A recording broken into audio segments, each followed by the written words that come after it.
হচ্ছে? বলুন তো, গুনাহ হচ্ছে না সওয়াব হচ্ছে? তাহলে সওয়াবের দরকার আছে না নাই? তো জোরে বলুন না, আছে না নাই?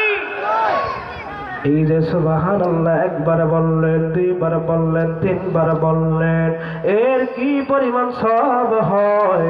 হযরতে আবু হুরায়রা রাদিয়াল্লাহু তাআলা আনহু গাছের চারা লাগায়, পয়গম্বর আরবি রাস্তা দিয়ে যায়, পয়গম্বর আরবি জিজ্ঞাসা করে, রে আবু হুরায়রা তুমি কি করতেছো, কি করতেছো? পয়গম্বর আরবি রাহমাতুল লিল আলামিনকে ডাক দিয়ে বলে, ও গো মায়ের নবী, গাছের চারা লাগায়। পয়গম্বর আরবি রাহমাতুল আবু হুরায়রা আমি কি তোমাকে এমন আমলের কথা বলবো না যে আমলটা করলে আমার মালিক তোমার জন্য জান্নাতের মধ্যে গাছের চারা লাগাইয়া দিবি? হযরতে আবু হুরায়রা বলে, মায়ার নবী আমি ওই আমলটার কথা শুনতে চাই যে আমলটা করলে আমার মালিক আমার জন্য জান্নাতের মধ্যে গাছের চারা লাগাইয়া দিবে।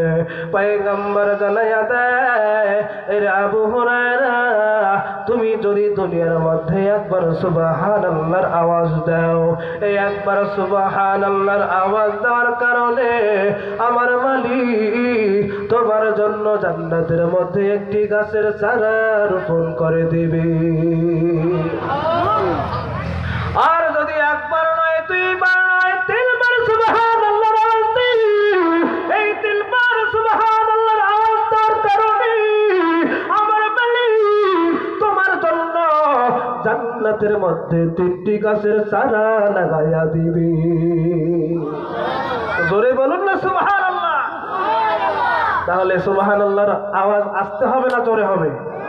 আসতে হবে। তাহলে একবার সুবহানাল্লাহ বললে যদি এত সওয়াব হয়, তাহলে বার বলুন। এই জন্য মুহতারাম হাজিরিন, আমরা অবশ্যই সুবহানাল্লাহ আলহামদুলিল্লাহর আওয়াজগুলো একটু জোরে সরে দেব।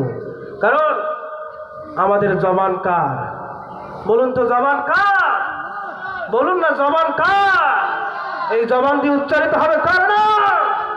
বলুন না, কার নাম? এই জবান থেকে যে ব্যক্তি আল্লাহর নাম মুছে দিতে চায়, আমরা তাদেরকে মুছে দেবো। কথা বলুন ঠিক কিনা? আর জোরে বলুন ঠিক কিনা?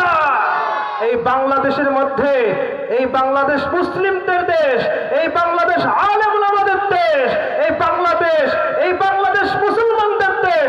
কাজেই যতদিন পর্যন্ত এই বাংলাদেশে মুসলিম বেঁচে থাকবে, এই মুসলিমদের গায়ে রক্ত থাকবে, তাদেরকে এই দেশে ঠাইতে হবে না। প্রয়োজনে নাস্তিক মুরতাদদেরকে এই দেশ থেকে জুতা জুতা করে হলেও বের করে দেওয়া হবে। আর জোরে বলুন না ঠিক কিনা?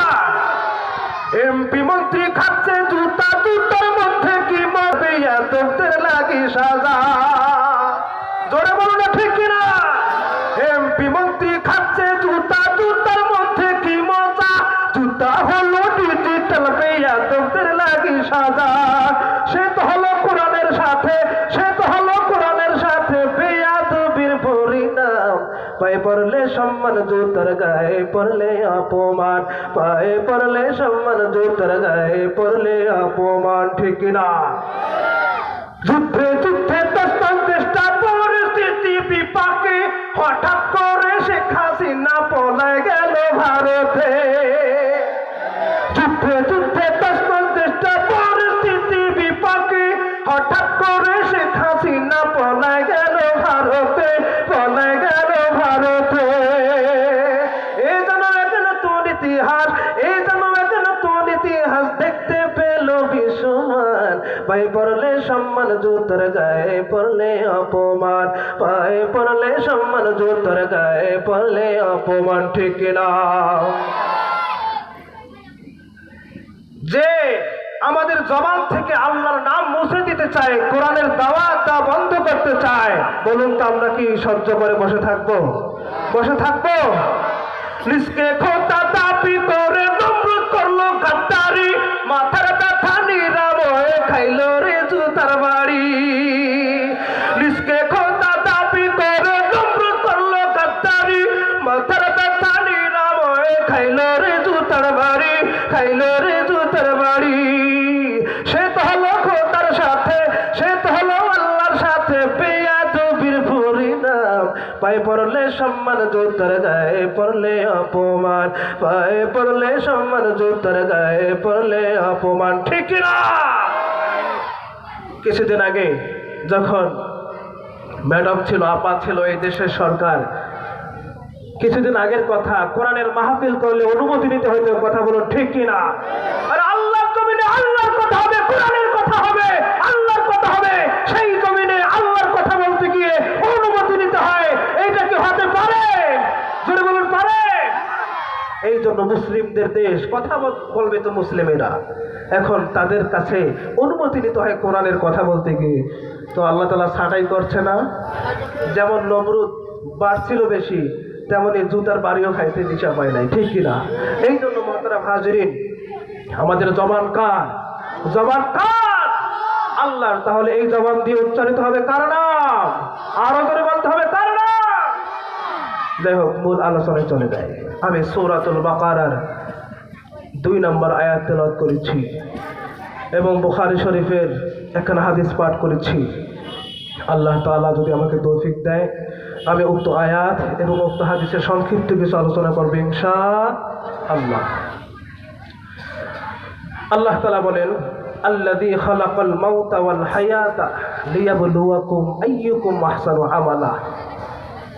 ওই আল্লাহ যিনি সৃষ্টি করেছেন হায়াত এবং মউত, লিয়াবলুয়াকুম, তোমাদেরকে পরীক্ষা করার জন্য, তোমাদের পরীক্ষা নেওয়ার জন্য। বলুন তো কি নেওয়ার জন্য? পরীক্ষা। কি পরীক্ষা নেবেন? আল্লাহ বলেন আইয়ুকুম আহসানু আমালা, তোমাদের নেক আমল দিয়ে পরীক্ষা নেব। বলুন তো কি আমল?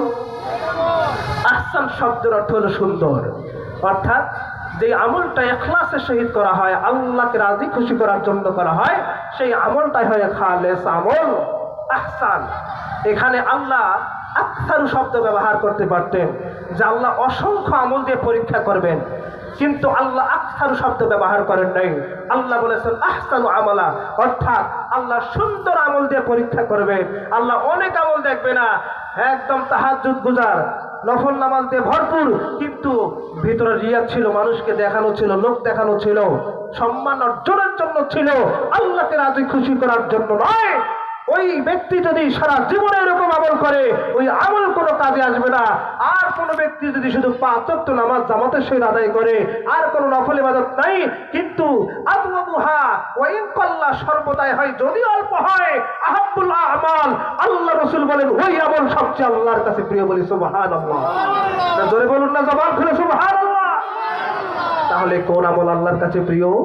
যে আমলটা অল্প হয়, কিন্তু শুধুমাত্র কেবলমাত্র একমাত্র কার জন্য হয়? আল্লাহর জন্য হয়, সেই আমলটাই আল্লাহর কাছে অনেক প্রিয়। বলি সুবহানাল্লাহ। জোরে বলুন না সুবহানাল্লাহ। তাহলে আল্লাহ তাআলা আমাদেরকে পরীক্ষা করার জন্য সৃষ্টি করেছেন, ঠিক কিনা? আল্লাহ কি এমনি এমনি সৃষ্টি করেছেন? আফাহাসিবতুম আন্নামা খালাকনাকুম আবাসা, হে বান্দা, তোমরা কি মনে করেছো আমি তোমাদেরকে অনর্থক